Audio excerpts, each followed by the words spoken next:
কৃষ্ণ মাধব মাধব হয় আজি ভগৱতী মন্থন এই অনুষ্ঠানত সমবেত হোৱা সঞ্চালক বা আৰু আজিৰ পাঠিকা আইগৰাকীকে মুখ্য কৰি ইয়াৰ শ্ৰৱণী হৈ একান্ত শ্ৰৱণী যিসকল বা পাই ভক্তিপ্ৰেমী ভক্তি ৰসগ্ৰাহী সমস্তলৈ যে আমাৰ ভক্তিভাৱ ভাগি নিবেদিত এয়া আমি মহাপুৰুষ কৃপালু গুৰুজন বিৰচিত নিমি আৰু নৱসিদ্ধ সংবাদৰ আমি কবি সিদ্ধই কোৱা কেইটামান প্ৰশ্ন উত্তৰ তাৰমানে কবি সিদ্ধই এতিয়া দি আহিছে আগত এটা দি আহিলে এই কথাটো আজি আমাৰ ইয়াত দিয়াটো ভুল হৈছে যে কবি সিদ্ধই বেদান্ত তত্ত্বটো আগত কৈ গৈ এতিয়া আজি হ'ব লাগে প্ৰেম ভকতি সম্পৰ্কে ক'ব। বেদান্তত কিন্তু প্ৰেম ভকতি নাই। এই বেদান্ত মত ভকতিত নিৰ্গুণ ব্ৰহ্মৰ কথাহে থাকে। গতিকে সেইকাৰণে সেই নিমি ৰজাই সেই কথাটো শুনি মানে আচৰিত হৈছিলে। সেইটো পৰম দুষ্কৰ বুলি তেওঁ ভাবিলে আৰু ভাবি পেলাই কৈছে পাছে নিমিৰাই মাথা চাপৰাই গুণে নিমিৰাই নাপায় সংসাৰৰ পাৰ। হাসি কবি সিদ্ধে বলন্ত নিপতি চিন্তা কৰা পৰিহাৰ। সেই চিন্তা পৰিহাৰ কৰিবলৈ কয় তেতিয়া ভকতিৰ সুগম ভকতিৰ কথা ক'লে আৰু সেই তাৰে আজি এতিয়া অপ্ৰেম ভকতিৰ কথা পাইছে এয়া। গতিকে এয়া বেদান্তৰ তত্ত্ব নহয়, অপ্ৰেম ভকতিটো ভাগৱতৰ কথাহে। ভাগৱত সেইটো আমি বুজিব লাগে, চাব লাগে কথাটো ভালকৈ যে আগত কৈছিলে বেদান্তৰ তত্ত্ব। গতিকে সেয়া বেদান্ত ভকতি, এয়া কিন্তু অপ্ৰেম ভকতি ভাগৱতৰ। এতিয়া ইয়াত কোৱা হ'ল প্ৰেম ভাৱে এই মতে একান্তে ভজন্তে, যে প্ৰেম ভাৱেৰে সৈতে একান্ত ভাৱে প্ৰভু ভগৱন্তক ভজিলে পৰম প্ৰসাদ পাৱে মাধৱত হন্তে। মাধৱৰ পৰা এয়া পৰম প্ৰসাদ পায়। মাধৱে তেওঁক পৰম প্ৰসাদ দিয়ে। একান্তে যেতিয়া ভজে, প্ৰেম ভাৱে একান্ত ভাৱে ভগৱন্তক ভজিলে মাধৱে তেওঁক প্ৰসাদ দিয়ে, পৰম প্ৰসাদ দিয়ে। কি দিয়ে? ভকতি প্ৰসাদ। পৰম প্ৰসাদ পাৱে মাধৱত হন্তে। আৰু এইটো আমাৰ ইয়াত বীৰতৰী ভকতি ঈশ্বৰ মহাজ্ঞান বুলি লিখা আছে। আৰু আমাৰ পল্লৱীয়ে গাওঁতে গাইছে গোৱাটো বীৰপতি ভকতি, সেইটোহে শুদ্ধ হয়। গতিকে ইয়াত এইটো বীৰতৰী ভকতি ঈশ্বৰ মহাজ্ঞান উপজয় ভকতে পাৱে আপুনি প্ৰমাণ, এইদৰে লিখা আছে। গতিকে এইটো আচলতে শুদ্ধ হ'ব লাগে বীৰপতি ভকতিতে। আৰু সেইটো হয়নে নহয় উত্তৰটো তলৰ জনাত কৈ দিছে যে ঐ চিত্ত শান্ত গুচৈ বিষয় ব্যাকুল। বিষয়ত বীৰপতি হয় তাৰমানে, সেইটোহে শুদ্ধ। ঐ চিত্ত শান্ত গুচৈ বিষয় ব্যাকুল। বিষয়ৰ প্ৰতি যিটো ধান্দা, যিটো ব্যাকুলতা, কদাচিতো নেৰৈ আৰ কৃষ্ণ পাদমূল। সেই বীৰপতি মিলে বিষয়ত বীৰপতি হয় আৰু ৰতি বাঢ়ে ভগৱন্তৰ পদমূলত। বেদ শিৰো ৰত্নে কহে ইহাক সম্প্ৰতি। এতিয়া বেদৰ শিৰোৰত্ন মন্ত্ৰই ইয়াকে কয়, তাৰমানে ব্ৰহ্ম মন্ত্ৰই ইয়াকেহে কয়। কি কয়? কৈলো ভাগৱত ধৰ্ম তোমাক নিপুতি। তোমাক নিপুতি এয়া মই কলো। বেদ শিৰোৰত্ন মন্ত্ৰই ইয়াকেই কয়। ঈশ্বৰক সেৱা কৰা কথাই কয় আৰু বেদৰ স্তুতিটো সেইদৰে বেদে নিজে স্তুতি কৰিছে বেদৰ ৰত্ন মন্ত্ৰ সেয়াই আৰু সেয়াই ভাগৱত ধৰ্ম তোমান্তৰ সম্প্ৰতি এয়াকে ভাগৱত ধৰ্ম বুলি কোৱা হয় ভাগৱত ধৰ্মৰ কথা সেই আগত ক'লে বেদান্ত মতে আৰু এতিয়া এয়াক ক'লে সপ্ৰেম ভকতি মতে আৰু সপ্ৰেম ভকতিটো ভাগৱতৰ মতেহে হয় কৃষ্ণ হ'ব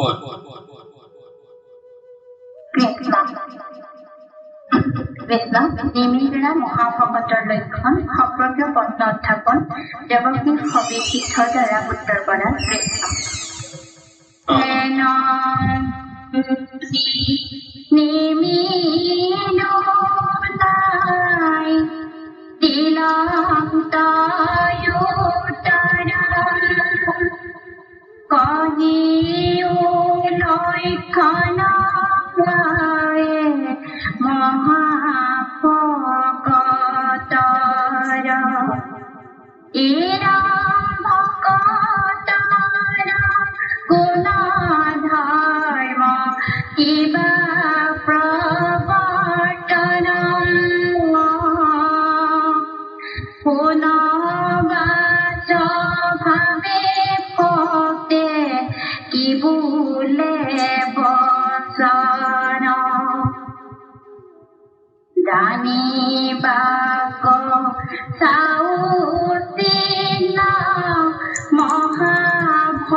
সেয়া ওপৰত কোৱা কথাখিনি সপ্ৰেম ভকতিৰ কথা শুনিলে আৰু শুনি নিমিয়ে দুনাই উত্তৰ দিছে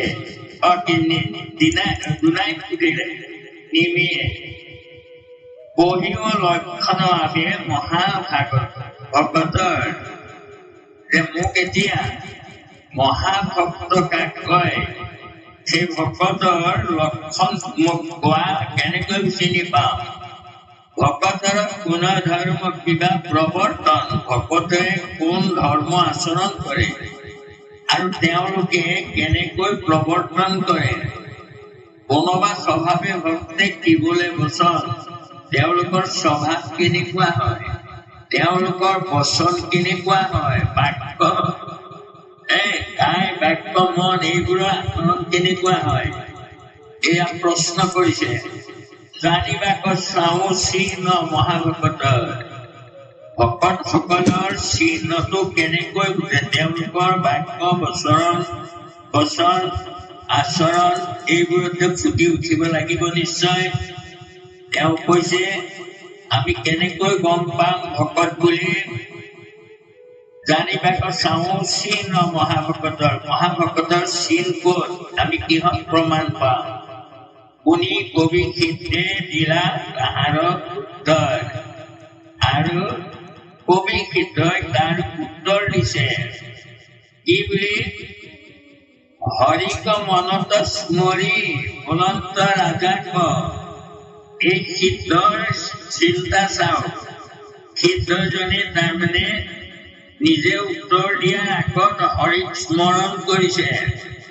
যে হৰিয়েহে কোৱাব মই নিজে ক'ব নোৱাৰিম এয়া ভকতৰ লক্ষণ হৰিক মনত স্মৰি বলন্ত ৰাজাক আমি হলে কি কৰিলোহেঁতেন আমি নিজে কৈ দিলোহেঁতেন আমুকত এনেকে আছে তামুকত এনেকে আছে বুলি আমি কৈ দিলোহেঁতেন কিন্তু এয়া সিদ্ধই আকৌ কৈছে হৰিক স্মৰিহে উত্তৰটো দিব গৈছে এইবোৰ লক্ষণ আৰু আমি আপোনালোকক এটি অনুৰোধ কৰিছো যে আপোনালোকে এয়া যদি নিমিৰ আৰু নৱসিদ্ধৰ মাজৰ সংবাদ বুলি পঢ়ি যায় বা এই সংবাদ মুখস্থও হৈ গ'ল আমি ক'বও পৰা হলো তেতিয়াও আমাৰ কামত নাহিব কামত তেতিয়াহে আহিব যে নিমিৰ ঠাইত নিজক সেই আসনত বহুৱাই ল'ব লাগিব এই কথাখিনি আমাৰ প্ৰশ্ন আৰু আমাক উত্তৰ দিছে নিমিৰ মাধ্যমেৰে প্ৰশ্ন কৰাইছে আৰু উত্তৰ দিছে সেয়া কৃষ্ণক মনত স্মৰি সিদ্ধই উত্তৰ দিছে ঈশ্বৰত দেখে যিটো সমস্তে প্ৰাণীক আপুনি পঢ়িলে নে নাই Bố có phải là con đi kìa, nhớ con muốn kìa. হ'ব পঢ়া Phải, rừng lắm. ঈশ্বরত দেখে দিতু সমস্তে প্রাণিক প্রাণী সমস্তটো দেখে ঈশ্বর মূর্তিক সমস্তে ঐশ্বর্য ব্যাপী আছে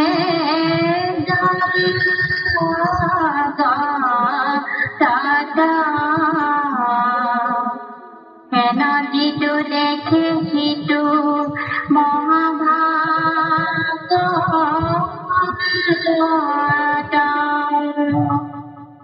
একান্তে কৰয় প্ৰেম যিটো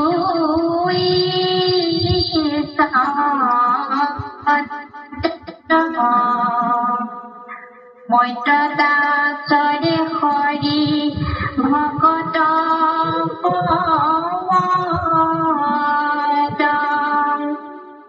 অজ্ঞ কৰুণা ক্ষমা তৰে বিপৰ্যত সেইজন জানিবা মই ধৰ্ম ভাগৱত কৃষ্ণ হয় ঈশ্বৰত দেখে যিটো সমস্ত প্ৰাণীক যে এই সমস্ত প্ৰাণী ঈশ্বৰতে আছে এয়া যিজনৰ দৰ্শন হয় প্ৰাণী সমস্ত ঈশ্বৰত আছে আৰু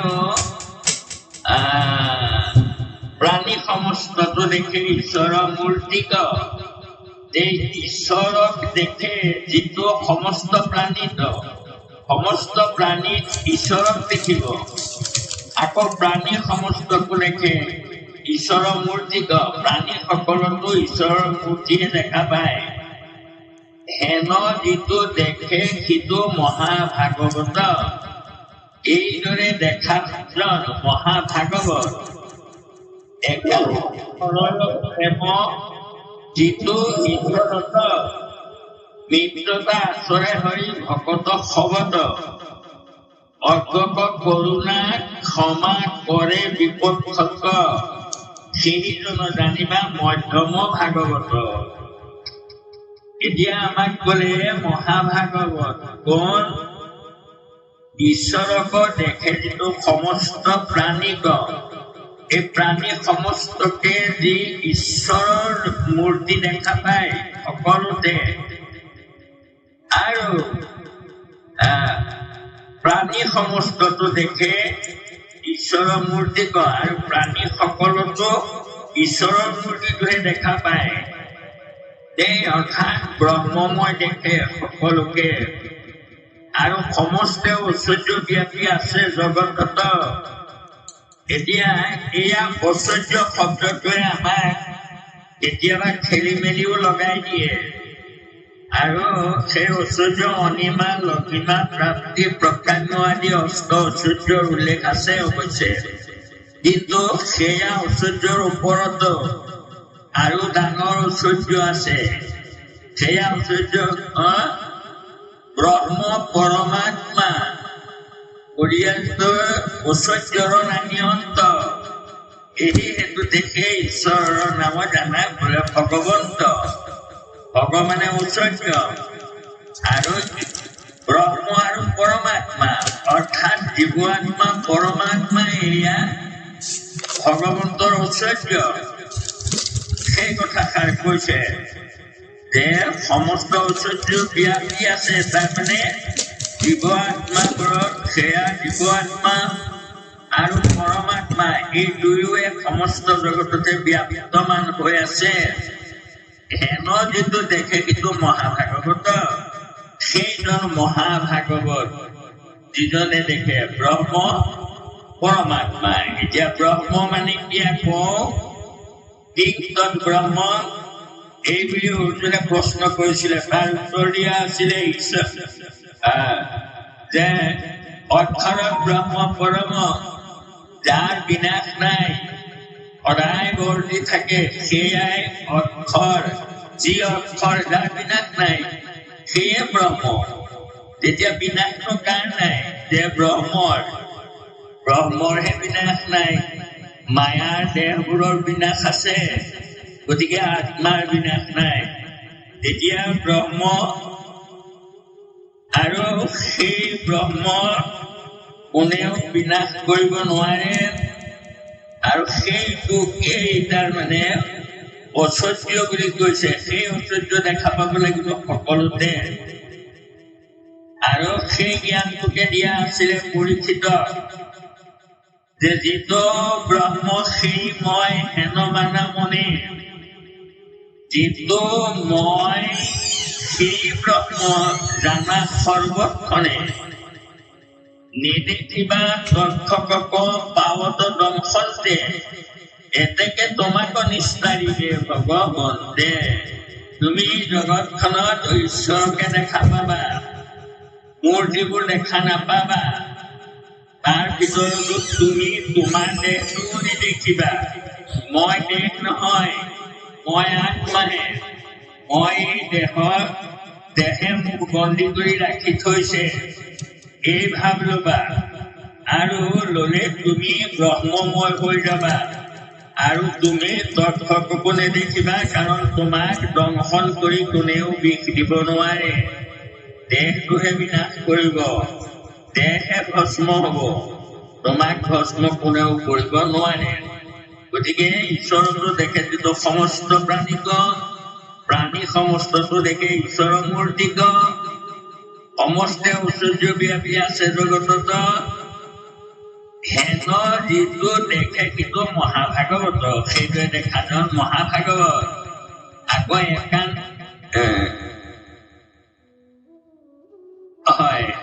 একান্তে কৰয় প্ৰেম সিদ্ধিটো ঈশ্বৰত। এইটো ডাঙৰ কথা। আমাৰ ভকতি কৰো হয়, কিন্তু আমাৰ ভক্তিটো প্ৰেমযুক্ত হয়নে নহয়, এই কথাটো ভাবিব লাগিব। যে ভকতি কাক কয়? যে অনান্য মমতা, বিষ্ণু মমতা, প্ৰেম সংগতা, ভক্তি ৰীতি উচ্চতি, ভীষ্ম প্ৰহ্লাদ বনাৰদে। অনন্য মমতা, আনৰ পৰা মমতাটো সম্পূৰ্ণ আঁতৰাব লাগিব, বিষয়ৰ পৰা। বিষ্ণু মমতা সকলোতে স্থাপন হব লাগিব। আকৌ সেই মমতাটো কেনেকুৱা? প্ৰেম সংগতা, প্ৰেমযুক্ত হব লাগিব, দয়াবান হব লাগিব, প্ৰেম কৰিব লাগিব সকলো প্ৰাণীকে। তাকেই কি কব? ভক্তি ৰীতি উচ্চতে, ইয়াকেই ভক্তি বুলি কয়। কোনে? ভীষ্ম প্ৰহ্লাদ নাৰদ আৰু ভৱেন। গতিকে ইয়াক কৈছে একান্ত কৰয় প্ৰেম সিটো ঈশ্বৰ, যিটো ঈশ্বৰত মৃত্যতা আচৰে হৰি ভকত সবত। হৰি ভকত সকলৰ আচৰণ কৰে, তাৰমানে মৃত্যতা কৰে।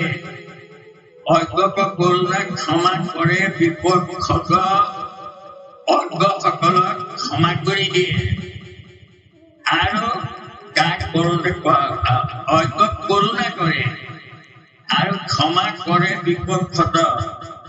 এইটো এটা ডাঙৰ কথা। চাব, ক্ষমা গুণটো আমাৰ সকলোৰে থাকিব লাগে, কিন্তু ক্ষমা গুণটো এইটো নহয় যে বলে নোৱাৰো, গতিকে সি মোক গালি পাৰিলে আৰু মই বা মাৰিলে মই তাক প্ৰতিশোধ ল'ব নোৱাৰো, গতিকে মই কৈ দিলো ক্ষমা কৰি দিলো।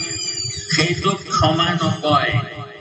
ক্ষমা কব কাক? বিপক্ষজনক, যিজনে শত্ৰুতা কৰিছে, অপকাৰ কৰিছে, তেওঁক মই প্ৰতিশোধ ল'ব পাৰো কিন্তু নলওঁ, সেইটো ক্ষমা কয়। আচলতে তেনেকৈ ক্ষমা হি সৰ্বগুণাত মূৰ্ধনি বৰ্ততে, মানুহৰ ক্ষমা গুণে সকলোতকৈ ওপৰত থাকে। কেনেকৈ থাকে? নৰস্য ভৰণম ৰূপম, মানুহ দেখিবলৈ ধুনীয়া হোৱাটো ভাল, ধুনীয়া মানুহ ধুনীয়া হলে দেখি ভাল লাগে, কিন্তু ৰূপস্য ভৰণম জ্ঞান গুণ, কিন্তু সেই ধুনীয়া মুখখন হলেই নহব, সেই ৰূপৰ মাজত গুণ থাকিব লাগিব। আকৌ গুণস্য ভৰণম দয়া, আৰু গুণৰ ভিতৰতো আকৌ ডাঙৰ গুণ বোলে দয়া। বোলে আকৌ দয়াস্য ভৰণম ক্ষমা, দয়া গুণৰ ওপৰতো বৰ্তি থাকে ক্ষমা গুণ। ক্ষমা হি সৰ্বগুণাত মূৰ্ধনি বৰ্ততে, এই ক্ষমা গুণটো সকলোৰে ওপৰত উঠি থাকে। আমাৰ ঘৰ মূৰ্ধনি বৰ্ততে, আমাৰ ঘৰৰ মুখটো যেনেকৈ ওখ, ক্ষমা গুণটো গুণবোৰৰ মুঠ বুলি কোৱা হৈছে, মূৰ্ধনি বৰ্ততে। এই ক্ষমা গুণ শত্ৰুক হাতত পাই প্ৰতিশোধ ল'ব পাৰিব। কোনে ক্ষমা কৰিছিলে জানে? আপোনালোকে আইসকলে জানিব লাগে। কুৰুক্ষেত্ৰ যুদ্ধ শেষ হল, দুৰ্যোধনৰ উলভংগ হল। সেই সময়ত অশ্বত্থামাক কলে যে, অশ্বত্থামাই গৈ দুৰ্যোধনক তাচ্ছিল্য কৰি শুনালে, কৃষ্ণৰ বা তুমি ছহাদি কথাত মোক সেনাপতি ভাঙিলা, তুমি ফল পালা, মোক যদি নাভাগিলা হলে মই একেদিনাই অপাণ্ডবা ধৰণী কৰি দিলোহেঁতেন। আৰু তেতিয়া সি ঠেং ভগা দুৰ্যোধনে ইয়াৰ ডিঙিৰ পৰা মালাডাল খুলি লৈ পেলাই তাক দিলে যে মই অপাণ্ডবা ধৰণী চাই যাওঁ।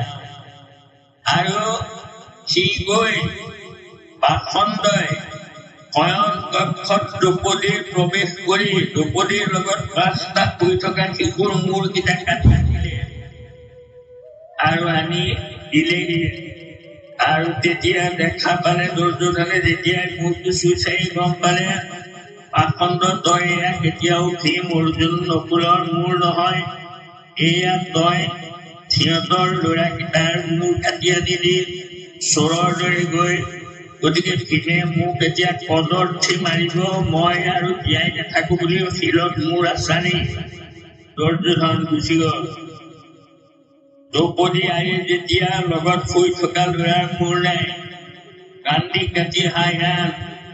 ভীম অৰ্জুন কৃষ্ণ গৈ কলে, সেই ব্ৰাহ্মণক ধৰি আনি তোমাৰ আগত এনে শাস্তি দি মাৰিম যে তোমাৰ পুত্ৰ শোক সম্পূৰ্ণ নাইকিয়া হলেহে আমি তাক বধ কৰিম।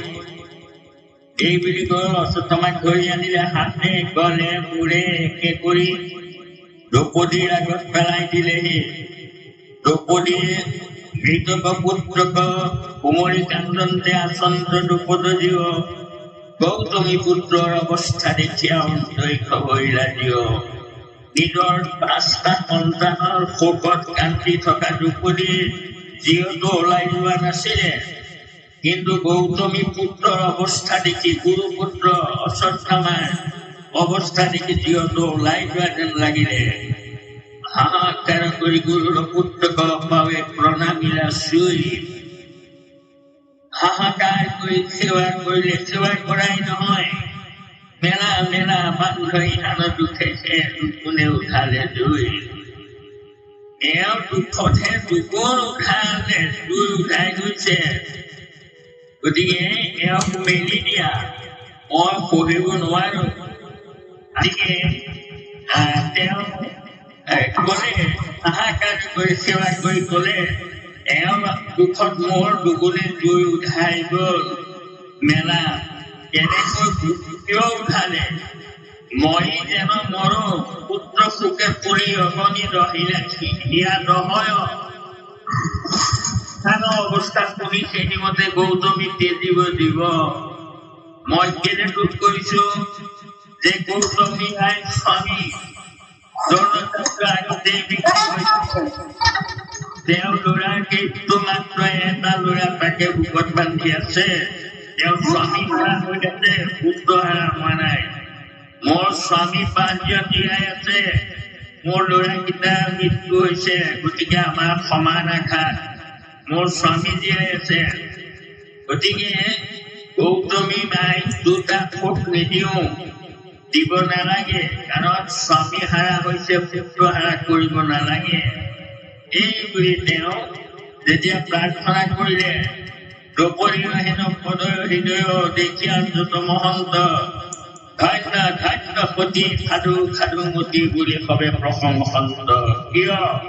পুত্ৰ বুধি নিজ প্ৰতিশোধ ল'ব পাৰা, তুমি ইয়াক মাৰি পেলাব পাৰিলাহেঁতেন। কিন্তু ইহাংকক সমিলা নমিলাহা তুমি মাও, তোমাৰ সমান পতি নেদেখিব, বুঢ়িয়া কৰে আৰাও। এয়া ক্ষমাগুণ, ক্ষমা হি সৰ্বগুণাত মূৰ্তি বৰ্ততে। এতিয়া আমি প্ৰতিশোধ ল'ব নোৱাৰাজনক ক্ষমা কৰাটো ক্ষমা নকয়। কৃষ্ণ এতিয়া হল কিন্তু হয় কৃষ্ণ কৃষ্ণ হব। কৃষ্ণ ভাগৱত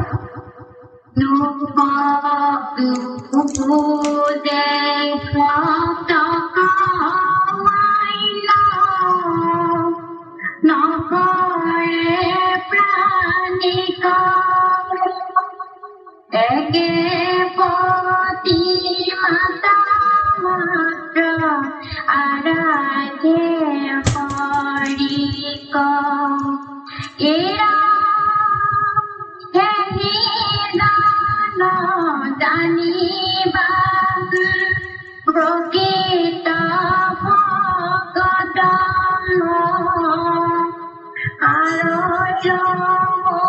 আছে দেবো ভক্তিৰ পথত অনুপমে উত্তম হৈবেক হিও জানো একো মতেনো জানা নিন্দাৰ ভাজন জীৱিত ভকত কহিনো নিপতি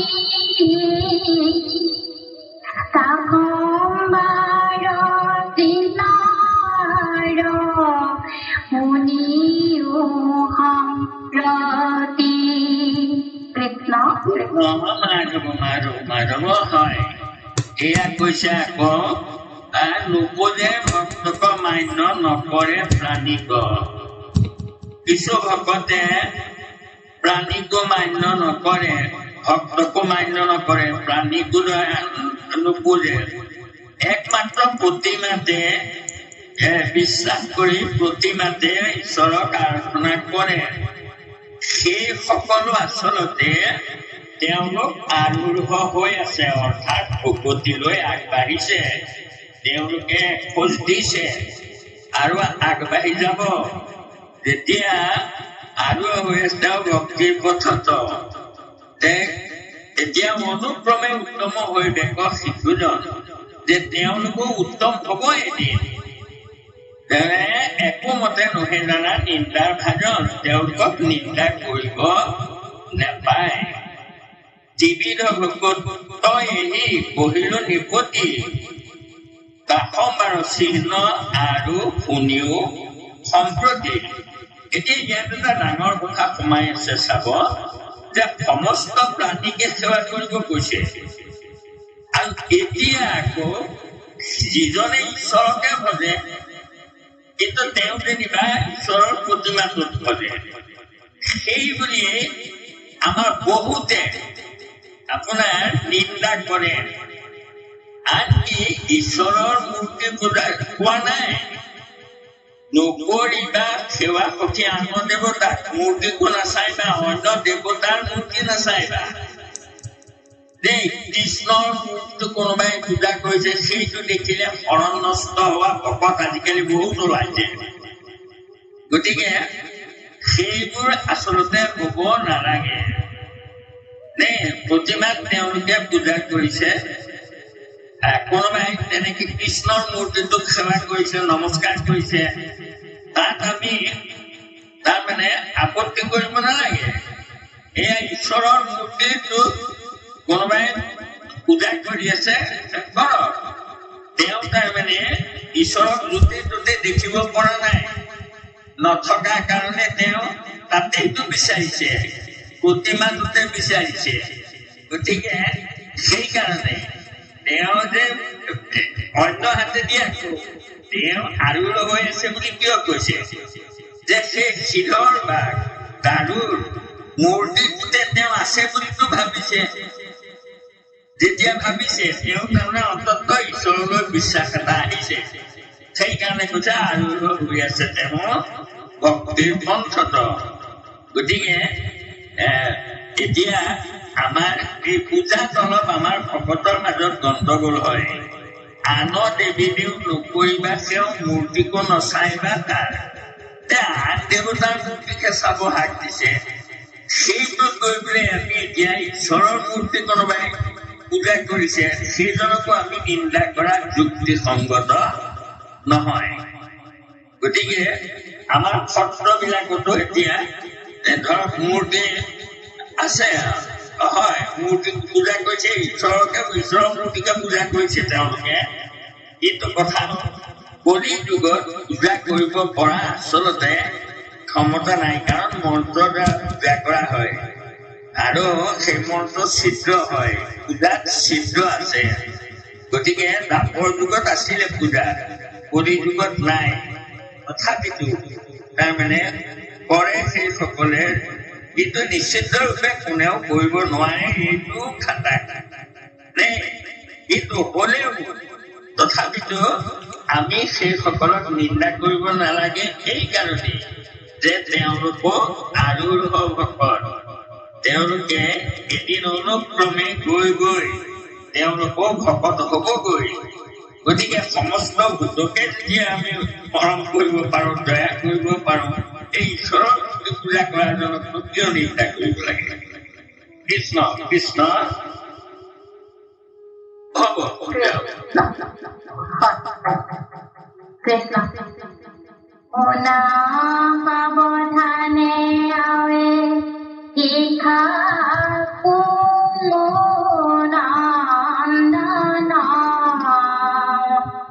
বহুৱাৰ মহাভাৱ বদৰ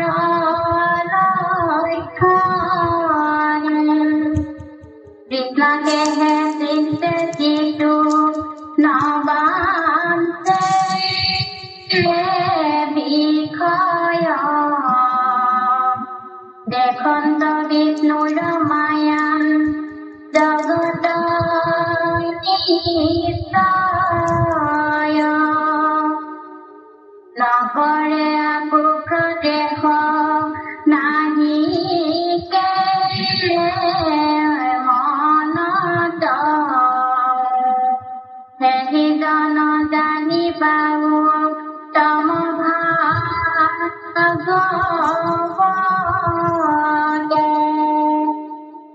জন্ম মৃত্যু সুদা তৃষ্ণা ভয়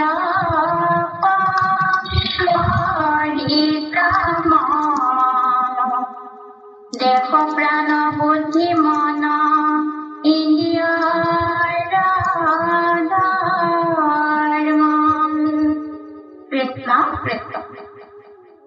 কৃষ্ণ তুমি আৰু এই কুটু গাই দিয়াচোন, ইয়াতে আমি ৰাখি দিম আজি। হয়। ইহ সংসাৰ ধৰ্ম জানয় ভাগ্যত নুহে বিমোহিত চিত্ৰ কদাচিৎ উত্তাত এৰং ঈশ্বৰৰ জ্ঞান মাত্ৰ কৰন্ত তত জানিবানি প্ৰতিষ্ঠিত উত্তম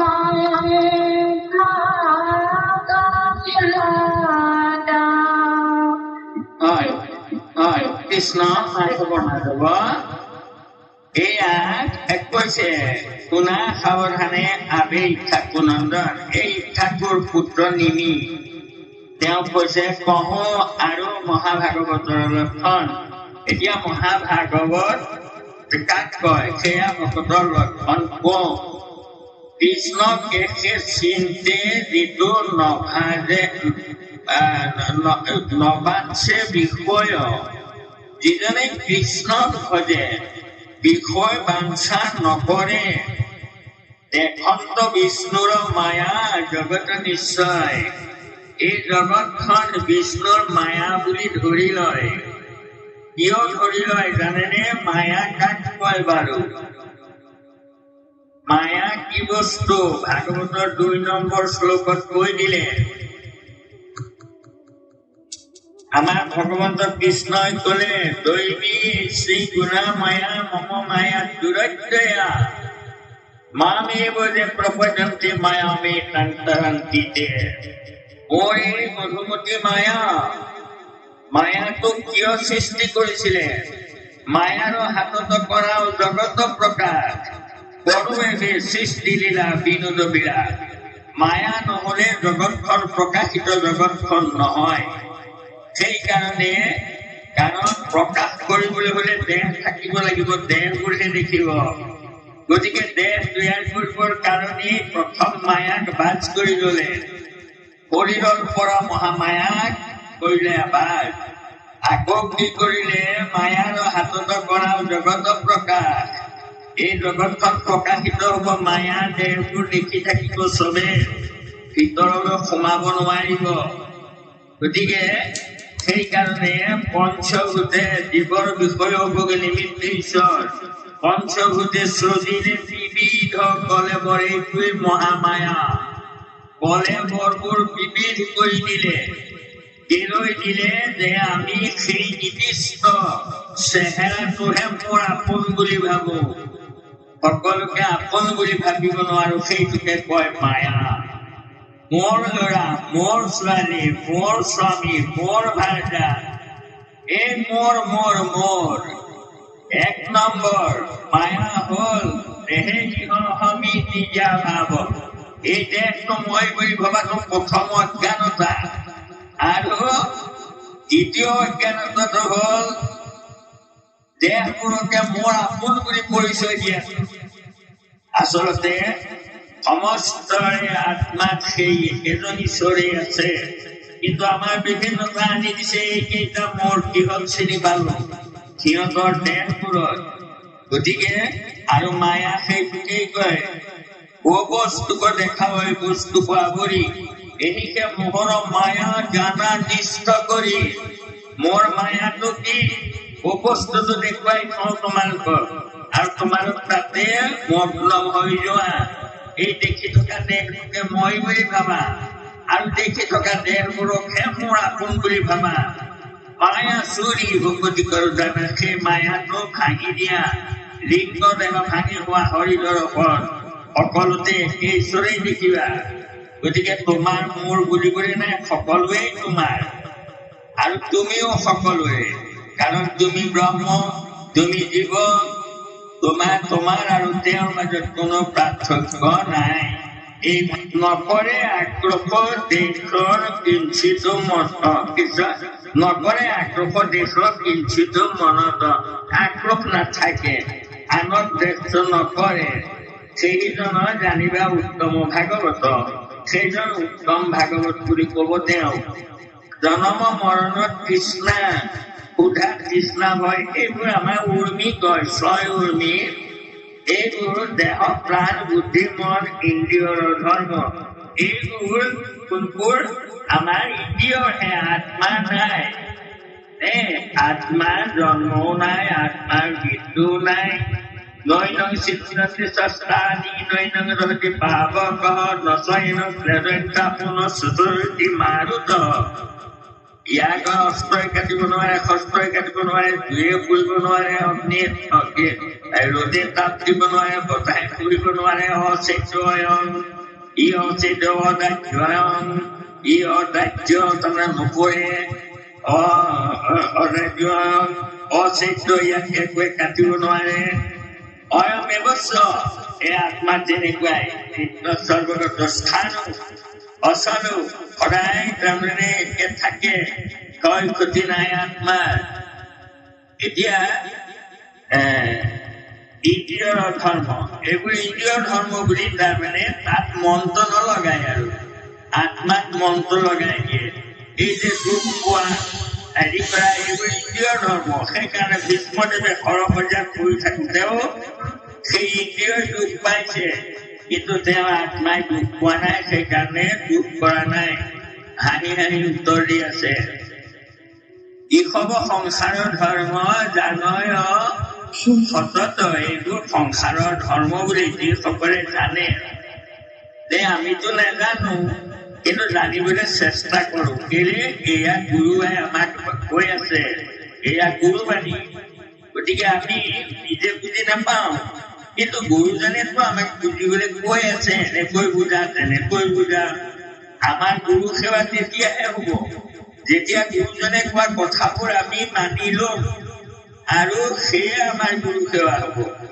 যদি আমি গুৰুজনৰ বাণীবোৰ মানি লওঁ অকাৰত্নাৱলী শাস্ত্ৰত তুমিও লিখিলা অকাৰত্নাৱলীৰ মাজত তুমিও থাকিবে কৈ আছে কোনে কৈছে ব্ৰহ্মশইকীয়াই কোৱা নাই কোনে কৈছে মাধৱদেৱৰ বাণী কোৱাইছে কোনে আত্মা ঈশ্বৰে কোৱাই আছে গতিকে এয়া গুৰুবাণী আমাৰ গুৰু সেৱা তেতিয়াহে হব যেতিয়া আমি গুৰুজনে কোৱা কথাবোৰ মানি লম বা নিজৰ জীৱনত যেতিয়া খটুৱাম আমাৰ যেতিয়া গোটেই নিমিত প্ৰকৃতম মুখস্থ হৈ গল সেইটো জ্ঞান হল আমাৰ কিন্তু তাক যেতিয়া নিজৰ কৰি লৈ আমি কামত ব্যৱহাৰ কৰিম তেতিয়া আমি বুজি পাম তেতিয়া বিজ্ঞান হৈ যাব জ্ঞান বিজ্ঞান আৰু যেতিয়া সেইটো আমাৰ জীৱনত খটুৱাই দিম তদংগ হৈ যাব আমি তাত মিলি গলো আৰু তাৰপিছত যেতিয়া আমি পাই গলো ভকতি কৰিলো ফলটো পামেই প্ৰহ্লাদৰ দৰে গতিকে তেতিয়া আমাৰ ৰহস্য হব